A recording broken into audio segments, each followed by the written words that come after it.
Hello everyone. Today we are going to study about the two tags, that is the paragraph tag and the BR tag.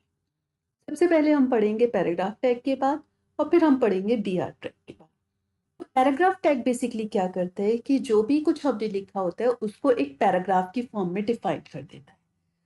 In HTML, paragraph element defines a paragraph. A paragraph always starts on a new line. Browsers automatically add some white spaces, a margin before and after a paragraph. कहने का मतलब क्या है कि जब हम p tag का use करते हैं तो जो कुछ भी हमने लिखा होता है वो हमारा पैराग्राफ की फॉर्म में डिस्प्ले होने लगता है और हमेशा पैराग्राफ जो है वो न्यू लाइन से स्टार्ट होगा। और जो भी ब्राउजर हम यूज कर रहे हैं, मोजिला फायरफॉक्स है या हमारा गूगल क्रोम है या इंटरनेट एक्सप्लोरर है, वो ऑटोमेटिकली जैसे ही वो हमारे p टैग को देखता है वो वाइट स्पेसेस ऐड कर देता है। वाइट स्पेसेस का मतलब होता है कि एक ब्लैंक स्पेस जो है इंसर्ट कर देता है दो पैराग्राफ्स के बीच में। और पैराग्राफ टैग जो है एक कंटेनर टैग है, इसलिए इसमें स्टार्टिंग टैग भी होता है और क्लोजिंग टैग भी होता है। तो for example p tag, this is paragraph and then close this paragraph tag. तो इसको हम एक बार HTML कोडिंग इसकी करके देख लेते हैं जिससे ये हमें क्लियर हो जाए। तो यहाँ मैंने क्या किया है कि मैंने अपने पैराग्राफ टैग को यूज करने के लिए यहाँ पे कुछ टेक्स्ट जो है वो पेस्ट कर दिया है। अब अभी पहले हम इसका आउटपुट देखते हैं कि अभी ये हमारा कैसा दिखता है। तो हम इस फाइल को सेव कर लेंगे और फिर अपने वेब पेज पे आएंगे इन सी। तो अभी ये कैसा दिख रहा है, मेरा कुछ इस तरीके का दिखाई दे रहा है। ठीक है, अब मैं क्या चाहती हूँ कि जहां से मेरे ये द वेदास लिखे हुए हैं, यहाँ से मेरा जो कंटेंट है वो नेक्स्ट पैराग्राफ की फॉर्म में आने लगे। ठीक है, तो मैं क्या करूंगी कि जहां पे द वेदास हमने लिखा है यहाँ पे हम लगा देंगे पैराग्राफ टैग। और यहाँ से लेकर लास्ट तक का मुझको कंटेंट जो है वो नेक्स्ट पैराग्राफ में चाहिए, तो मैं यहाँ पर आकर नेक्स्ट अपने पैराग्राफ को क्लोज कर दूंगी। ठीक है, अब हम करते हैं फाइल को सेव, अपने वेब पेज पर जाते हैं और रिफ्रेश करते हैं। सी, तो क्या हुआ कि वेदास से लेकर लास्ट तक का मेरा टेक्स्ट जो है वो अब न्यू पैराग्राफ में आने लगा। आप देखिए यहाँ पर जो है वो स्पेस आ गई है, तो इसी को हम व्हाइट स्पेस बोल रहे थे कि ये पैराग्राफ के बाद में और पैराग्राफ से पहले जो है वो स्पेस ऐड कर देता है।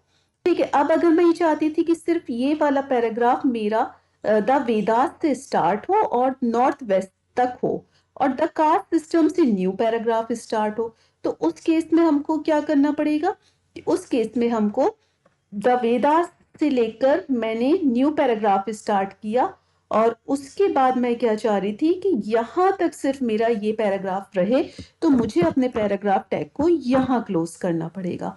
और फिर मैं क्या चाह रही थी कि नेक्स्ट जो मेरी लाइन आएगी द कास्ट सिस्टम से, वो मेरी न्यू पैराग्राफ से आए। तो यहाँ से हमने को न्यू पैराग्राफ स्टार्ट करना पड़ेगा और लास्ट में इस पैराग्राफ को क्लोज करना पड़ेगा।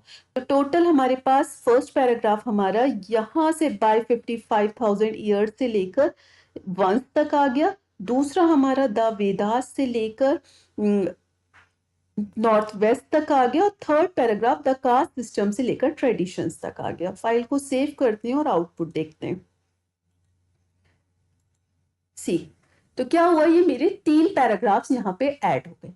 अब मैं क्या चाहती हूँ कि ये जो मेरा पैराग्राफ हो ये मेरा राइट में आए, ये पैराग्राफ मेरा सेंटर में आए और बाय डिफॉल्ट जो है वो लेफ्ट से तो आता ही है। ठीक है, तो उसके लिए हमको क्या करना पड़ता है कि ये जो मेरा पैराग्राफ था, देख लीजिए जो द वेदास से शुरू हो रहा था उसको मुझे राइट में करना है।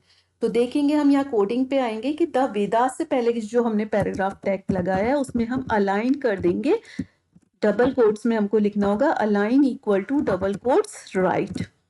ठीक है, अब इसको हम फाइल को सेव कर लेते हैं और उसके बाद अपने वेब पेज पर जाते हैं और आउटपुट देखते हैं। सी, क्या हो गया मेरा कि ये जो है वो मेरा राइट में सॉरी आ गया है और ये वाला इतना हिस्सा जो है वो मेरा राइट में आ गया।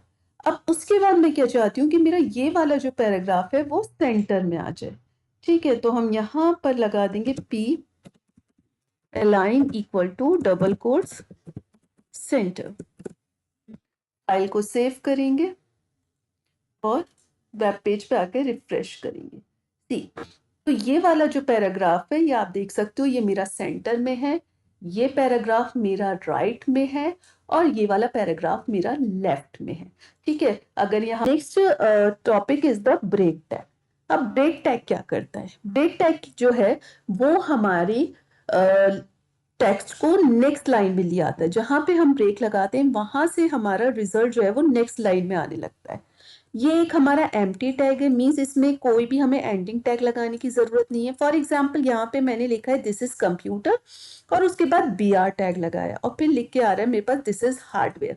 ठीक है, तो अब यहाँ पे क्या होगा कि दिस इज कंप्यूटर एक लाइन में आएगा और बी आर टैग का यूज करने की वजह से this is hardware next line में आएगा, जबकि हमने इस पूरे को एक ही लाइन में लिखा है। बट क्योंकि हमने बी आर टैग का यूज किया है तो दिस इज हार्डवेयर हमारा नेक्स्ट लाइन में आ जाएगा। तो इसको हम प्रैक्टिकली करके देख लेते हैं कि फॉर एग्जाम्पल मेरे पास ये है और मैं ये चाहती हूँ कि ये the earliest known modern human से ये वाली जो लाइन है ये मेरी न्यूज में आए, लाइन में आए। तो मैं यहाँ पे बी आर टैग लगा देती हूँ और क्योंकि ये एम्प्टी टैग है क्लोज करने की जरूरत नहीं है। फाइल को करेंगे सेव, आउटपुट पे आएंगे एंड सी कि द अर्लीस्ट नोन से मेरी जो है वो नेक्स्ट लाइन में आने लगा।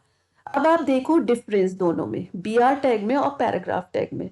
बी आर टैग ने क्या किया, उस कंटेंट को नेक्स्ट लाइन में ले आया लेकिन कोई स्पेस नहीं ऐड करी है। जब हम पैराग्राफ टैग यूज करते हैं तो हमारी जो है वो स्पेस भी ऐड होती है। ठीक है, तो बी आर टैग का कोई भी एट्रीब्यूट नहीं होता है, इसलिए बी आर टैग में हम कोई भी एट्रीब्यूट का यूज नहीं करेंगे। अलाइन टैग जो है वो हमारा एट्रीब्यूट, जो अलाइन एट्रीब्यूट है वो हमारा पैराग्राफ टैग का पार्ट होता है। So this is all about the break tag and the paragraph tag. I hope so कि ये concept clear हो गया होगा।